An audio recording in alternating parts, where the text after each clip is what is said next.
दुल्हन से अपनी इजाजत अगर दो तो जामे शहादत लबों पे लगाने को दिल चाहता है। जरे बोलून ना सुबहानाल्लाह। হা হা সাহাবা হুজুররা বলছে দিল করছে মন করছে যে কখন যুদ্ধের ডাক আসবে, যাব রাসূলের কদমে নিজের জানকে উৎসর্গ করে দেব, জামে শাহাদাত নিজে পান করে নেব, ওদিকে আমার রাসূল হাউজে কাউসারের পানি নিয়ে আমার জন্য অপেক্ষা করবে। ও শহরে মোহাব্বত জাগা মুস্তাফা वही घर बनाने को दिल चाहता है, वही घर बनाने को दिल चाहता है। अल्लाहुम्मा सल्ली अला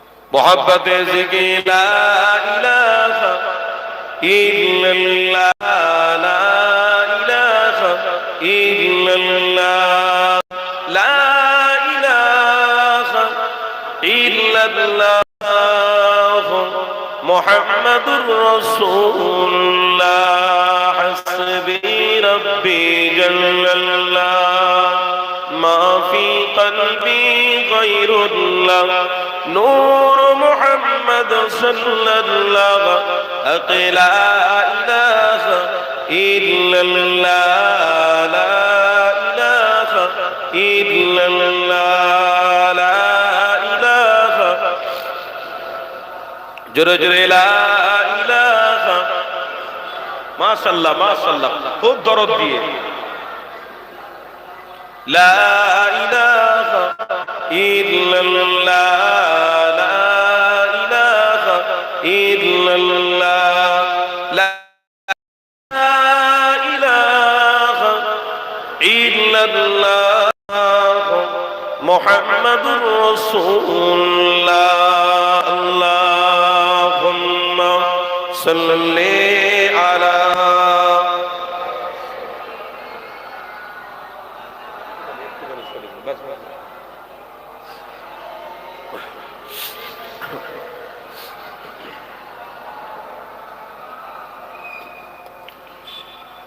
বলেন সকলে সাল্লাল্লাহু আলাইহি ওয়াসাল্লাম। সবাই জোরে বলেন। وقال الله تعالى في كلام المجيد والفرقان الحميد يا أيها الذين اتقوا الله حق تقاته ولا تموتن إلا وأنتم مسلمون.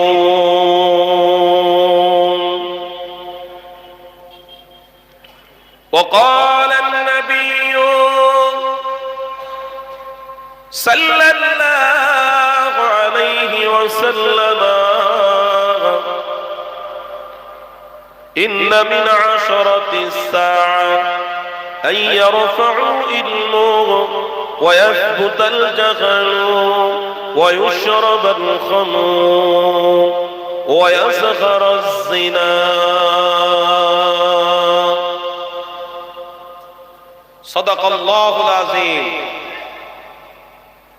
प्यारे हाजिराने मजलिस আমার ভাইরা, আজ এই মাহফিলে আপনারা আসতে নিজেকে কি মনে করছেন, ছোট না বড়? আল্লাহ পৃথিবীর প্রত্যেকটা মানুষের থেকে আমাকে আপনাকে আজকের দিনে বড় বানিয়েছেন। বলুন সুবহানাল্লাহ। যারা আসতে পারলো না তারা আজকের দিনে মিস ইউজ করলো। তারা কোনোদিন সমাজে বড় হতে পারবে না। আজও তোমরা বসেছো আল্লাহ তার রসুলকে পাওয়ার জন্য, কবরেও সেই আল্লাহ তোমার রসুল তোমার সাথে থাকবে, হাসরেও আল্লাহ তোমার রসুল তোমার সাথে থাকবে, আর সে আল্লাহ তোমার রসুল সাথে থাকবে, মিজানে আল্লাহ তার রসুল সাথে থাকবে, ফুলসিরাতে আল্লাহ তার রসুল সাথে থাকবে, এবং জান্নাতে আল্লাহর দিদারও পাওয়া যাবে। আর যারা মনে করছে মাহফিল তো আমরা প্রত্যেক দিনই দেখি, বড় বড় হুজুররা আসছেন, মাহফিল প্রত্যেক দিন হচ্ছে, আলহামদুলিল্লাহ। প্রত্যেক দিন মাহফিল যদি হয়, প্রত্যেক দিন যদি ইমানদাররা বসে, ভালো। এর থেকে খুশির ঈমান আর কি হতে পারে?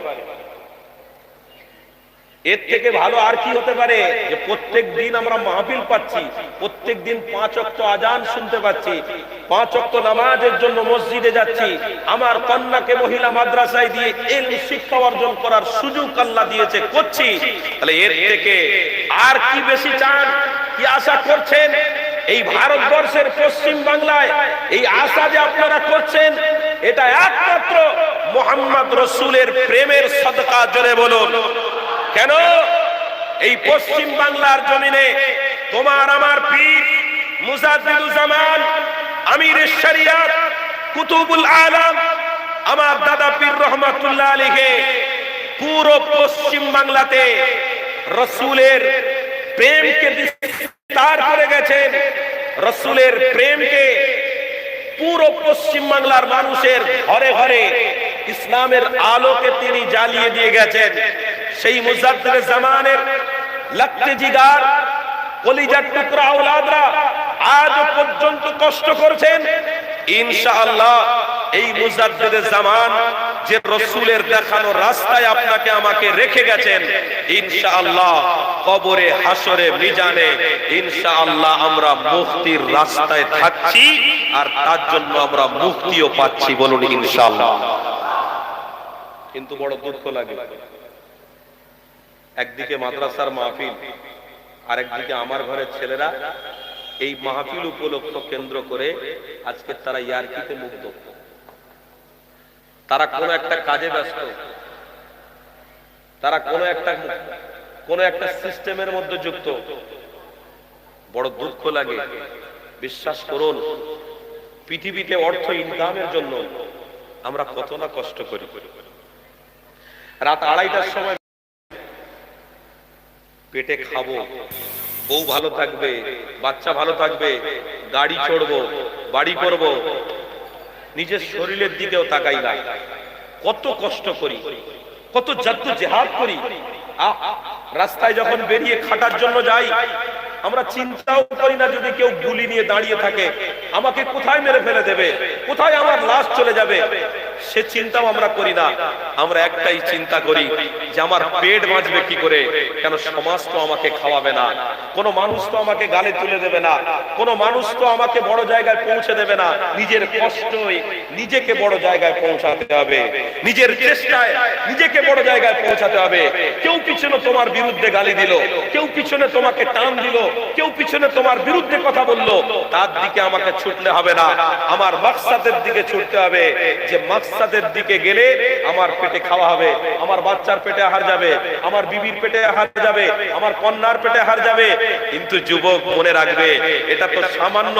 তুমি দুনিয়ায় চলতে উঠতে বসতে এই সিস্টেমের উপরে তোমার জীবনটাকে তুমি চালাচ্ছ, কিন্তু একবার কি ভেবেছো যে আল্লাহ নিজে বলছে কোরআন, ওয়াসিআ কুরসিয়ুহু আস-সামাওয়াতি ওয়াল আরদ ওয়ালা ইয়াউদুহু হিফযুহুমা ওয়া হুয়াল আলিয়্যুল আযীম। বান্দা, রিজিক তো আমি তোকে দিই, বান্দা তোকে তো আমি সুস্থ রাখি, তোকে তো আমি ভালো রাখি। তুই তো রাস্তা ঘুরিস আমার দয়াতে, তুই তো মাথায় টুপি দিস আমার দয়াতে, তুই মুখে দাঁড়িয়ে দয়াতে, তোর নিরাপত্তার চলাফেরার এটা আমার দয়াতে। বান্দা, ইনকাম করার শক্তিও তো আমার দয়াতে তুই পাস। একবারও কি আমার রাসূলের দেখানো রাস্তায় তুই মজবুত করে থাকতে পারিস না? তুই এই রাস্তা পাওয়ার পরেও তুই এই রাস্তায় এসে বসার মন মানসিকতা রাখলি না। অথচ আল্লাহ পবিত্র কোরআনে জানাচ্ছেন, ইন্নাকা লা তাহদি মান আহবাবতা ওয়ালাকিন্নাল্লাহা ইয়াহদি মান ইয়াশা। হাবিব, আপনি তাদেরকে বলে দেন, তারা হেদায়েতের রাস্তায় যদি থাকে, আমি আল্লাহ মুহাম্মদ রাসূলের সাথে তাদের দিদার করিয়ে দেব। আর তারা যদি হেদায়েতের রাস্তায় না থাকে, ফেরাউনকে যেমন নীল নদে ডুবিয়ে ডুবিয়ে মেরেছি, আমার বান্দাদেরকে ওই রকম খাওয়াবো, হায়াত দেব, কিন্তু ইয়া রাসূলুল্লাহ হাবিবাল্লাহ, মৃত্যুর সময় তাদের অস্তিত্ব থাকবে না। কেন? তারা হেদায়েতের রাস্তায় আসেনি। মৃত্যুর সময় তাদের চোখগুলোকে আমি বার করে দেবো, মৃত্যুর সময় তাদের পিছন থেকে পায়খানাটাকে টেনে বার করে দেবো, মৃত্যুর সময় তাদের নখগুলো ফুলে তুলে দেবো, মৃত্যুর সময় তাদের চেহারাটাকে ফুলিয়ে দেবো, বিচ্ছিন্ন করে দেবো, বিচ্ছিন্ন করে দেবো। আমি আল্লাহ পৃথিবীতে তাকে খাইয়েছিলাম, সুস্থ রেখেওছিলাম, পৃথিবীতে সব নিয়ামত আমি আল্লাহ দিয়েওছিলাম, কিন্তু আমার রাসূলকে তারা মহব্বত করতে পারেনি। যেখানে হেদায়েতের জায়গা ছিল, যেখানে হেদায়েতের কথা বলা হচ্ছিল, হেদায়েতের জায়গায় আমার বান্দারা একটু এসে বসার মন মানসিকতা রাখলো না। ওই হেদায়েতের জায়গায় আমার বান্দারা একটু ওযু করে এসে আল্লাহ আল্লাহ করবে, নবী নবী করবে, এই সুযোগটাও আমি করে দিয়েছিলাম, তারা কিন্তু আসলো না। হাবিব, আপনি তাদের বিরুদ্ধে চলবেন। আল্লাহর রাসূলকে আল্লাহ বলছেন আপনি তাদের বিরুদ্ধে থাকবেন। হাবিব, দয়া তাদের পক্ষে করবেন যারা পৃথিবীতে খেয়ে না খেয়ে সবর করেছে।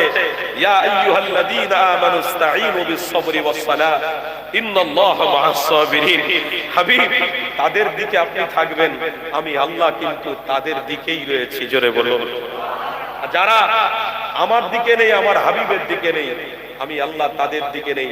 প্রথম দিনই, কঠিন দিনই তাদেরকে বুঝিয়ে দেওয়া হবে যে তারা আল্লাহ তার রাসূলের বিরোধীকারী ছিল। প্রথম দিন কোনটা? কোনটা? মৃত্যুর সময়। এবার কোনটা প্রথম দিন? বলুন, প্রথম দিন কোনটা? বিপদের প্রথম ঘাঁটি কোনটা? মৃত্যু। প্রথম ঘাঁটি কোনটা? মৃত্যু।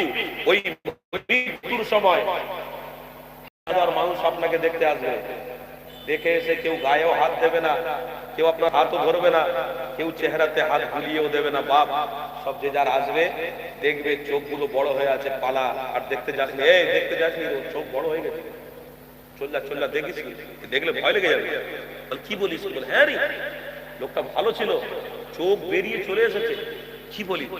বলে বলিস নি, মুখে মুখে কথা কথি হচ্ছে। বলে বলিস নি সে পায়খানা করে দিল, বলিস নি রে নাক দিয়ে রক্ত বেরোচ্ছে, মুখ দিয়ে গল গল করে রক্ত বেরোচ্ছে। কি বলিস? কি বলে হ্যাঁ। বলে নেই, মার্ডার হলে ওরকম হয়, অ্যাক্সিডেন্ট হলে ওরকম হয়, কোন একটা বিচ্ছিন্ন ঘটনা ঘটলে ওরকম হয়। তা কোনো ঘটনা নেই, নাক দিয়ে রক্ত বেরোচ্ছে, মুখ দিয়ে রক্ত বেরোচ্ছে, চোখ ফেলে উঠেছে। আমি বলতে পারছি না বাপ, এই দৃশ্য দেখবি, তবে দেখিস নি, খুব ভয় লেগে যাবে। কালকের বসে চায়ের দোকানে আমরা চা খেয়েছি, কালকের বসে একসঙ্গে বাজারে বসে গল্প করেছি, আমিও দোকানদার, উনিও দোকানদার, দুজন দোকানদারি করেছি কালকে। আর আজকের আমার চোখ বেরিয়ে গেছে বলে আমার বন্ধু বলছে দেখতে যাসনি। কিসের বন্ধু ভাই? আজ যারা ঘুরছে, আল্লাহকে সাক্ষী রেখে বলছি, এই প্রত্যেকটা বন্ধু, প্রত্যেকটা আত্মীয়, প্রত্যেকটা মানুষ, কেউ কোনোদিন সাকসেস হতে পারবে না। আজকের দিনে সাকসেস তারাই হবে যে আজকের দিনে এই রহমতের মাদ্রাসার জলসার ছায়ায় এসে যাবে ইনশাআল্লাহ। মৃত্যুর সময় প্রথম দিনেতে আল্লাহর রাসূলের দিদার পেতে পেতে তোমার মৃত্যু হবে। এটা 100% বলে যাচ্ছি, মৃত্যুর সময় রাসূলকে দেখতে দেখতে তুমি মরে যাবে। কবি বলছে, ইশকা क्या वजह है, किसी आशिक से जाकर पूछो, इश्क का क्या वजह है, किसी आशिक से जाकर पूछो, मोहम्मद रसूल देखना है तो मोहब्बत में दरूद पढ़ा करो। ছোট হুজুর পীর কেবলা ওয়াজ করতেন, মানুষরা জর্জর করে কাঁদতো। বড় হুজুর পীর কেবলা, মেজো হুজুর পীর কেবলা, মুফতি আজম ওয়াজ করতেন, মানুষ সব কাঁদতো। আর আজকের ওয়াজের মজলিস গুলো সব ডিজাইন হয়ে গেছে। ওয়াজের মজলিস গুলো কি বলবো আর বাপ, ইশকে রাসূল নেই। ইশকে রসুল নেই, বড় দুঃখ লাগে। আল্লাহকে সাক্ষী রেখে বলছি, পৃথিবীর কোন বন্ধু, কোন অর্থশালী, কোন বাড়ি, কোন জিনিস আপনাকে মুক্তির ব্যবস্থা করাতে পারবে না। বিশ্বাস করুন, আল্লাহর কোরআন বলছে, হাফেজে কোরআন অনেকে আছেন, আমার ভাই পাশে বসে আছেন, ওই কোরআনের আয়াতের ব্যাখ্যা আমি আপনাদেরকে শিখিয়ে দিয়ে যাচ্ছি, আপনারা মনে রাখবেন। কোরআন বলছে ওয়া আহসিনু ইন্নাল্লাহা ইউহিব্বুল মুহসিনিন। হাবিব, আপনি আপনার সাহাবাদেরকে বলে দেন, পৃথিবীর সবথেকে শ্রেষ্ঠ গোলাপ ফুল মুহাম্মদ রাসূল আমি আল্লাহ তাদের দিয়েছি। আল্লাহর কোরআন বলছে ইন্নাকা লাআলা খুলুকিন আযীম। আল্লাহ নিজে বলছে, পৃথিবীর মানুষেরা, তোমাদের কাছে এমন গোলাপ ফুল দিয়েছি যে গোলাপ ফুলে হাত দেবে তোমরা জান্নাতে চলে যাবে। যে গোলাপ ফুলের কাছে যাবে আমি আল্লাহ জান্নাতি করে দেবো। যে গোলাপ ফুলের কাছে একটা পাপড়ি দেখতে পাবে আমি আল্লাহ তাকেও জান্নাতি বানিয়ে দেব। আজকে সেই গোলাপ ফুলের বাগান আল্লাহর নবী রেখে গেছেন। এই মাদ্রাসাগুলো গোলাপ ফুলের বাগান, এই মাদ্রাসা গোলাপ ফুলের বাগান। এই গোলাপ ফুলের বাগানে যারা আসবে ছায়া থাকবে, আমরা হাত ধরবো, আমরা ছোঁয়া দেবো, তার মানে বসবো, ইনশাআল্লাহ আমার নবী আমার জন্য শাফাআতের জন্য দাঁড়িয়ে থাকবে, এতে কোনো সন্দেহ নেই। আল্লাহর কোরআন বলছে ওয়া আহসিনু ইন্নাল্লাহা ইউহিব্বুল মুহসিনিন। হাবিব তাদেরকে জানিয়ে দেন, পৃথিবীতে সব কাজ তারা দরদ দিয়ে করে। মেয়ের বিবাহ যখন দেবে, খাবার আইটেম করবে দরদ দিয়ে, যখন দোকান খুলবে খুব দরদ দিয়ে দোকান খুলবে, ব্যবসা বাণিজ্য যখন করবে খুব দরদের সাথে করবে, মাথা খুব খুব দিমাগ দিয়ে করবে।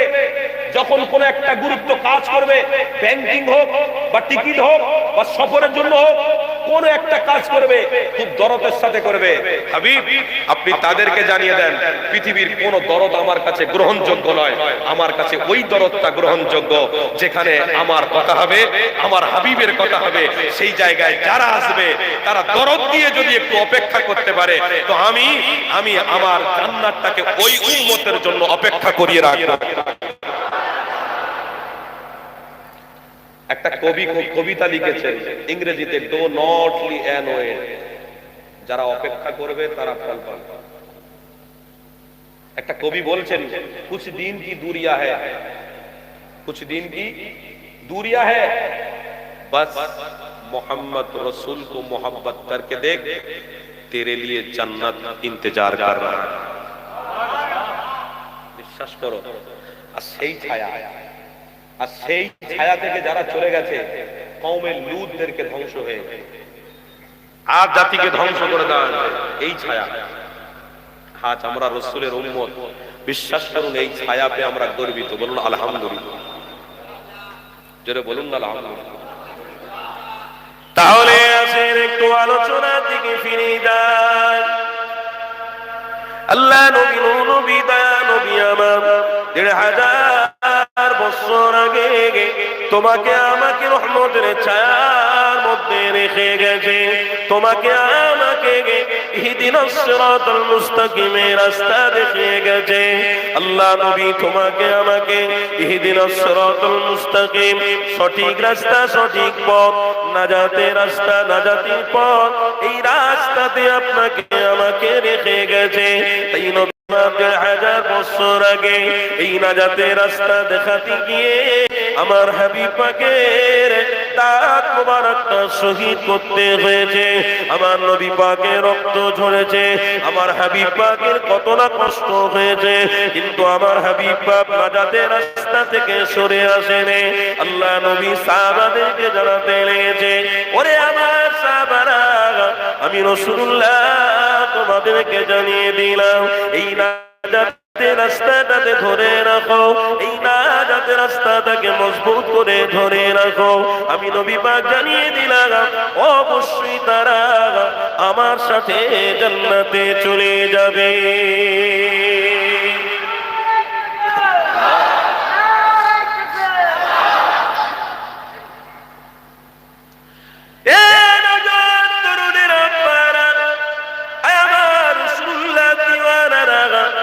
নাজাতের রাস্তা থেকে আজকে আমি আপনি অনেকটা দূরে চলে গেছি। আজ আমাদের মন মানসিকতা, আজ আমাদের চলাফেরা সবকিছু দুনিয়ার দেখানো রাস্তায় হতে লেগেছে। খবরদার, এই রাস্তাগুলো পৃথিবীর কোন মানুষের তৈরি করা হতে পারে, কিন্তু আমার নবীর দেখানো রাস্তা নয়। আল্লাহ নবী আজ থেকে 1000 বছর আগে তোমাকে আমাকে জান্নাতের রাস্তা দেখিয়ে গেছে। আমার নবী পাক সাহাবাদেরকে জানিয়ে গেছে, এ বাবা সাহাবারা, আমি রাসূলুল্লাহ তোমাদেরকে জানিয়ে দিলাম, তোমরা জান্নাতের রাস্তায় যদি থাকো, হ্যাঁ তোমাদের উপরে পরীক্ষা আসবে, হ্যাঁ তোমাদের উপরে আল্লাহর পক্ষ থেকে পরীক্ষা আসবে, আল্লাহর পক্ষ থেকে ইমতিহান আসবে, আল্লাহর পক্ষ থেকে তোমাদের উপর অনেক বড় বড় অনেক ছোট ছোট বিপদ আসবে। এই বিপদকে তোমরা ভয় করবে না। এই বিপদ তোমাদের উপরে যখনই আসবে, তারপরেও তোমরা মুহাম্মদ রাসূলুল্লাহর দেখানো রাস্তায় মজবুত করে ধরে থাকবে। আমি নবী পাক তোমাদেরকে জানিয়ে দিলাম, এই দেখানো রাস্তায় যদি মজবুত করে ধরে রাখতে পারো, আমি নবী পাক তোমাদেরকে জানিয়ে দিই, অবশ্যই তোমাদের সাথে আল্লাহর জান্নাতে দিদার হয়ে যাবে।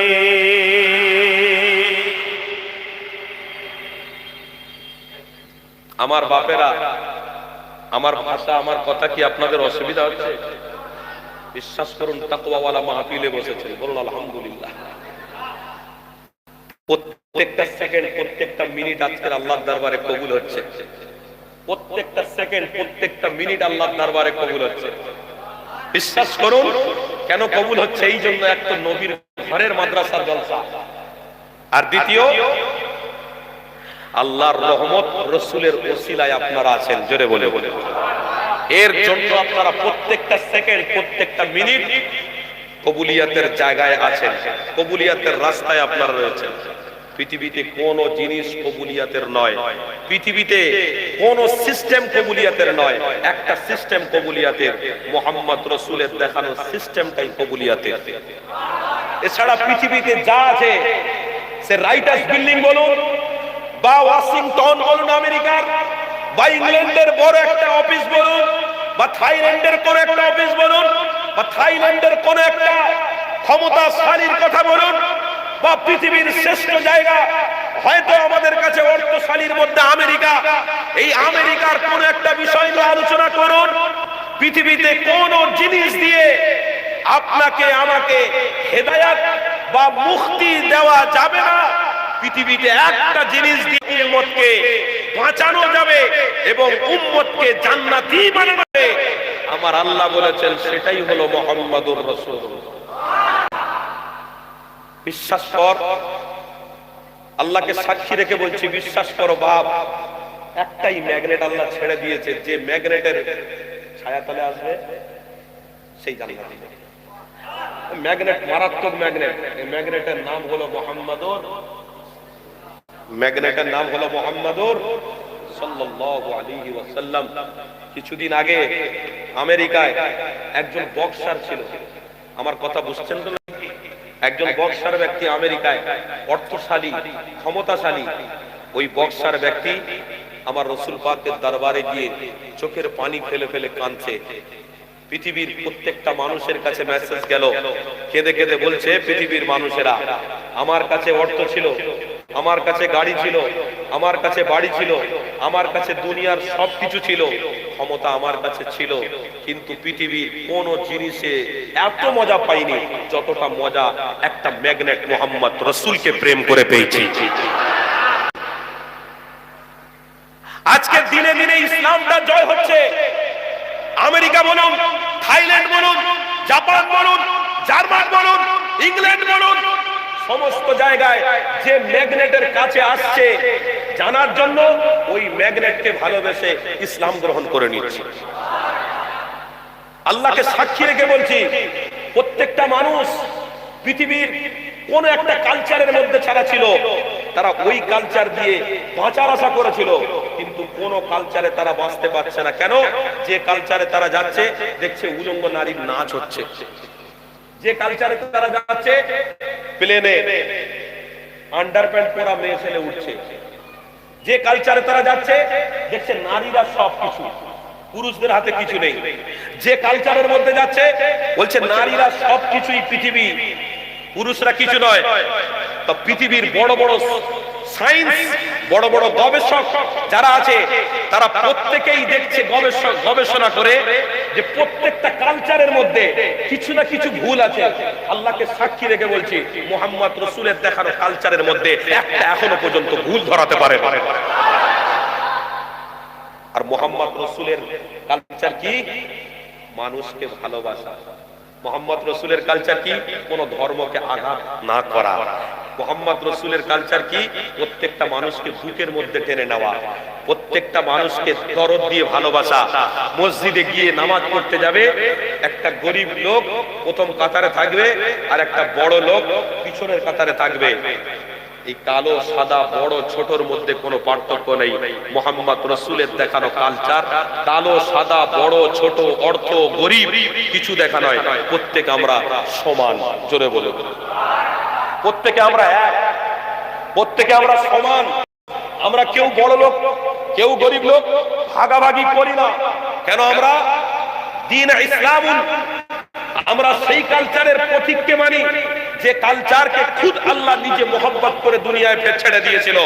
ওই কালচারের গোলাপ ফুল মুহাম্মদ রাসূল, আর সেই রাসূলুল্লাহর কালচারের মধ্যে যে থাকবে ইনশাআল্লাহ, আমার আল্লাহ বলছে ওই শ্রেষ্ঠ জিনিসকে ধরার জন্য আমি তার কাছে নেয়ামত, বরকত, নিরাপত্তা তিনটেই দান করব। আজ আপনারা বলুন, এই ইসলামিক কালচার বা রসুলের দেখানো রাস্তায়, আল্লাহর দেখানো রাস্তা, রসুল যে রাস্তা দেখিয়েছেন ওই রাস্তায় থেকে মজা পাচ্ছেন না? পাচ্ছেন না? না ঠিক আছে বলুন, পাচ্ছেন? আপনারা মনে করছেন ভাই যত রসুলকে ভালোবাসি তত গরিব হয়ে যাচ্ছে, যত রসুলকে ভালোবাসি তত অর্থহীন হয়ে যাচ্ছে। এটা আপনার ভুল ধারণা। আল্লাহ বলেছেন ফান্তাশিরু ফিল আরদ, ছড়িয়ে যাও, ইনকাম করো, ক্ষমতা দখল করো, ইনকাম করো, পৃথিবীতে কিছু হওয়ার চেষ্টা করো।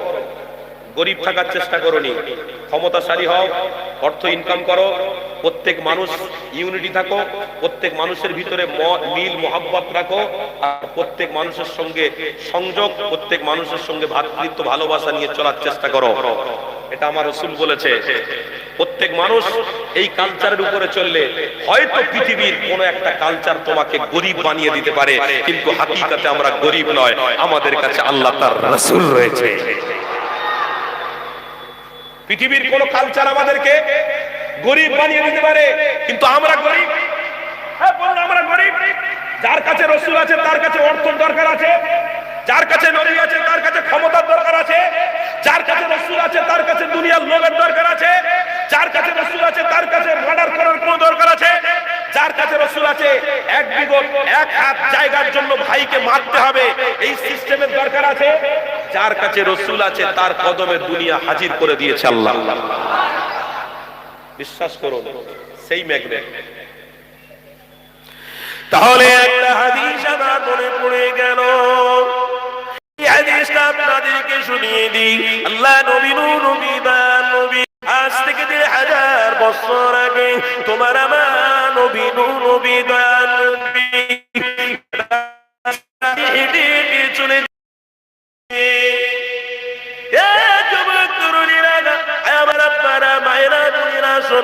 আমার হাবিবুল্লাহর কথা, আমার রাসূলুল্লাহ দেখানো রাস্তা, আমার হাবিব যে রাস্তা ধরিয়ে গেছে ওই রাস্তার কথা আপনাদেরকে শুনিয়ে দিই। আল্লাহ নবী আমার রাস্তায় সফর করতে নিয়েছে।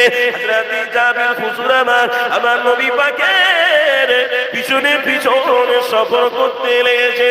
আল্লাহ নবী আগিয়ে আগিয়ে যায়, হযরত জাবির হুজুর আমার পিছনে পিছনে চলতে লেগেছে।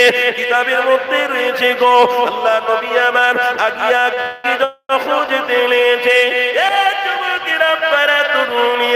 মাথার উপরে মেঘগুলো এসে আমার হাবিবুল্লাহ ছায়া করতে লেগেছে। আমার হাবিবুল্লাহ যখন আগিয়ে আগিয়ে যেতে লাগলো, হযরত জাবির হুজুর বলতে লাগলেন। আমার রাসূলুল্লাহ যখন আগিয়ে যেতে লেগেছে, আমি পিছনে পিছনে যাচ্ছিলাম। আমার হাবিবুল্লাহ ডান দিক বাম দিকে ছোট ছোট পাথরগুলো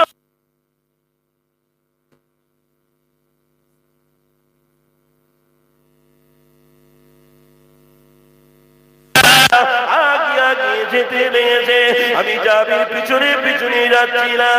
আমি নিজের চোখে দেখলাম কোন পাখি উড়ে উড়ে আমার হাবিবুল্লাহর পিছনে সালাম দিতে লেগেছে। এই ম্যাগনেট হলো মুহাম্মদ রাসূলুল্লাহ। এই ম্যাগনেটকে তোমরা ভুলে যেও না, এই ম্যাগনেটকে তোমরা ছেড়ে দিও না। পৃথিবীর কোন মানুষ কামিয়াবি পেতে পারবে না যতক্ষণ না তারা মুহাম্মদ রাসূলুল্লাহকে ধরবে, যতক্ষণ না তারা আল্লাহ নবীকে ভালোবাসবে, ততক্ষণ তারা কামিয়াবি হতে পারবে না, ততক্ষণ তারা নাজাত পেতে পারবে না। আমার রাসূলুল্লাহকে আল্লাহ পাক নিজে জানাতে লাগলেন, মানুষেরা শুনো, আমার হাবিবকে আল্লাহ পাক নিজে জানাতে লেগেছে। আমার হাবিবুল্লাহ আপনি তাদেরকে জানিয়ে দেন, এই দুনিয়া জমিনে আমার হাবিবকে মুহাব্বত করলো, আমি আল্লাহকে তারা ভালোবাসলো। আমার হাবিবকে তারাই ছেড়ে দেবে, আমি আল্লাহ তাদেরকে ভালোবাসলো না। তারা আমার আল্লাহকে পাবে না, তারা আমার হাবিবকে ভুলে যাবে, তারা আল্লাহকে পাবে না। যারা আমার রাসূলুল্লাহকে ধরবে তারা আমার হাবিবুল্লাহকে অবশ্যই পাবে। কিন্তু আজকে সমাজে দেখো মোবাইল উঠে গেছে, আর সমাজে দেখো নারীরা অন্যায়কারীদের মধ্যে যুক্ত হয়ে গেছে, আর সমাজে দেখো মুসলমান নামে কলঙ্ক বেরিয়ে গেছে, আর সমাজে দেখো ইসলাম আর শরীয়তের বিরোধী কাজ করতে লেগেছে। এই যুবক তরুণীরা ইসলাম আর শরীয়তের বিরোধী কাজ করো না গো। এই যুবকেরা পারা তরুণীরা, এই সমাজের মানুষ আজকে টাকা অর্থের পিছনে ছুটতে গিয়ে আমার আল্লাহ নবী, নূর নবী, দয়া নবীকে তারা ভুলে গেছে।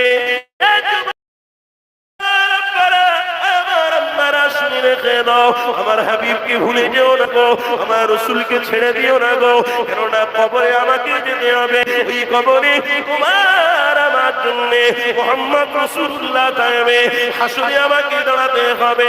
ওই হাসরের মধ্যে তোমার আমার কাছে মুহাম্মদ রাসূলই আপন হবে, মিজানের কাছে তোমার আমার কাছে মুহাম্মদ রাসূলুল্লাহ আপন হবে।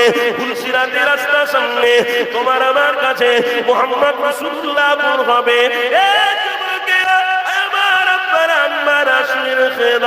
এই পৃথিবীর কোন জিনিসের লোভে পড়ে গিয়ে ইসলামটাকে ভুলে যেও না গো, ইসলামটাকে ছেড়ে দিও না গো।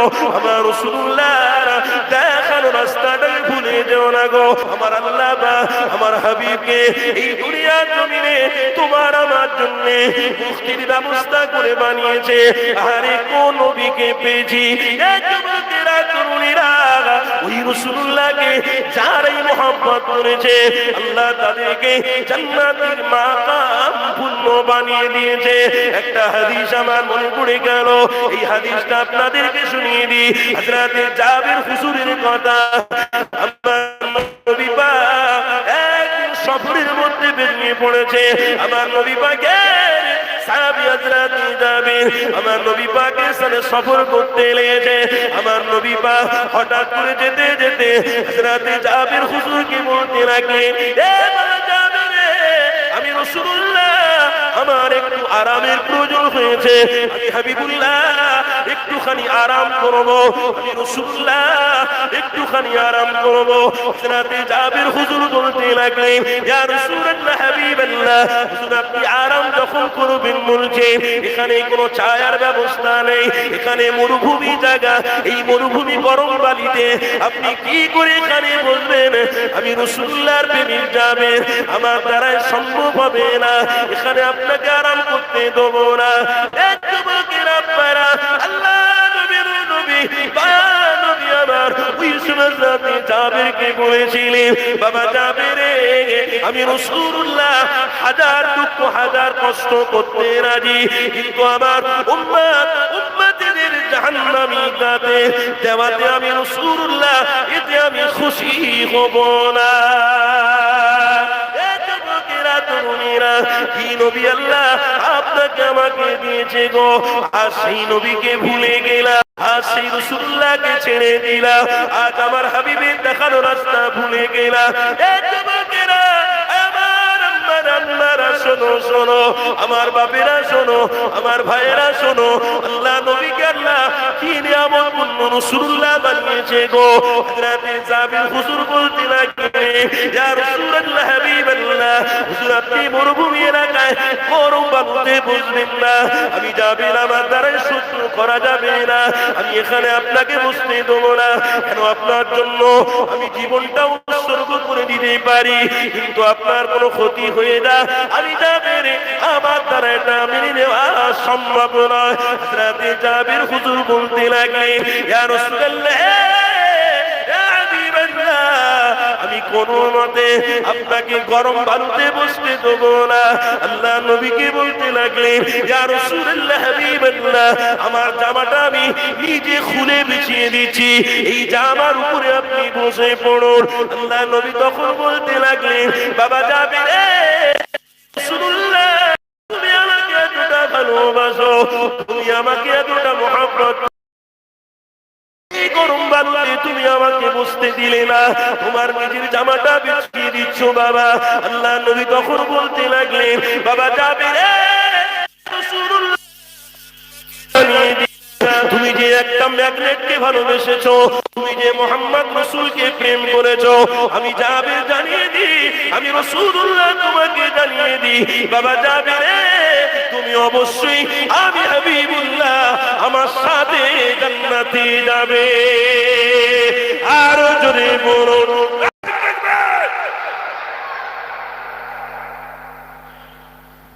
দরদ কাকে বলে দেখুন, আর আজকে দরদ সব মাটির সঙ্গে মিশে গেছে। দরদ মাটির সঙ্গে মিশে গেছে, আজ দরদ নেই। তুমি যদি বাঁকা হও তো আল্লাহ বেঁকিয়ে দেবে, কথা ঠিক না ভুল বলছি? তুমি যদি ওই দরদের রাস্তায় না থাকো তো আল্লাহ তোমাকে বেঁকিয়ে ছেড়ে দেবে। মনে মনে বলছো রক্তের গরমে যা ইচ্ছা তাই করে দেখাবো, অত সোজা নয়। আল্লাহকে সাক্ষী রেখে বলছি, তোমার মতো কত অর্থশালী এসেছে আর দুনিয়া ছেড়েছে। ফেরাউনকে হয়তো আমরা সবাই চিনি, যে ফেরাউন পুরো অর্ধেক পৃথিবী কিনে নেওয়ার ক্ষমতা রাখত। আমরা এটাও পড়েছি যে সাদ্দাত একটা জান্নাত তৈরি করেছিল, কি তাই সবাই জানি। তবুও এটা মনে করে দেওয়া হচ্ছে, এটা মনে করবেন না যে হুজুর জানে বা আমরা জানি না, বা হুজুর জানে না আমরা জানি, এটা মনে করিয়ে দিচ্ছি। কেন দুশমনদের নাম যদি ইমানদারের কাছে বলে দিয়ে একটু পরিচয় ঘটানো হয়, তো আল্লাহ চায়, আল্লাহ চাইলে এই দুশমনদের এই ঘটনা কেন্দ্রিক ইমানদারদের ইমান আরো মজবুত হয়ে যেতে পারে। তাই বারবার এগুলো মনে করিয়ে দেওয়া হয়। তার জন্য হয়তো অনেক সমাজের মানুষ মনে করে হুজুর কিছু জানে না, হয় সাদ্দাতের কথা বলছে। আরে নয়, যে সাদ্দাত নিজে বলেছে তোরা আল্লাহর জান্নাতে কি যাবি, আমি বলছি জান্নাত এখানে তৈরি করছে আমার জান্নাতের লোক, আর সেই জান্নাতের মধ্যে নিজে মালিক সাদ্দাত ঢুকতে যাচ্ছে। আমার রব বলছে, আমার ফেরেশতা তুই আমার গোলাম, তুই আমার গোলাম, আমার কথা শুনবি, জানটা কবজ কর। আল্লাহ একটু ঢোকার হুকুম দেন, অন্তত ভিতরে যাক, কিন্তু শান শওকতের সঙ্গে জান্নাতটা করেছে, একটু অন্তত দেখার সুযোগ দেন। আমার আল্লাহ বলেছিলেন, আজরাইল তুই আমার গোলাম, আমি যেটা বলবো সেটা শুনবি, আমার ঊর্ধ্বে তুই নয়। আজরাইল তখন কেঁদেছে, মাওলানা সাহেব বসে আছেন, তিনটে জায়গা আজরাইল কেঁদেছিল, বিস্তারিত আমি বলছি না, কিন্তু একটা জায়গা এটাও। আল্লাহ তখন আজরাইলকে বলছে তুই আমার থেকে বেশি জানিস, হে আজরাইল কবজ কর জান। তো সেই সময় আজরাইল জান কবজ করতে যাচ্ছে, কাঁদছে। আমার আল্লাহ বলছে, আজরাইল কাঁদছিস? এ কোন বেঈমানের জান কবজ করতে গিয়ে তুই কাঁদছিস জানিস? যে বেঈমানকে আমি সমুদ্রের ভারসমান থেকে বাঁচিয়ে ডেঙ্গাতে আমি তাকে অর্থশালী বানিয়েছিলাম, আমি তাকে বড় বানিয়েছিলাম। আমি চেয়েছিলাম এই বেঈমান বেদিনটা আমার খেয়ে আমার রাসূলকে মুহাব্বত করে হয়তো জান্নাতের মেহমান হয়ে যাবে। কিন্তু এই বেদিনটা বুঝতে পারলো না, দুনিয়ার লোভে পড়ে গিয়ে, নারীর লোভে পড়ে গিয়ে, দুনিয়ার ধোঁকাবাজদের লোভে পড়ে গিয়ে, দুনিয়ার ধোঁকাবাজদের সাথে বন্ধুত্ব করে আমার দেওয়া ম্যাগনেট মুহাম্মদ রাসূল থেকে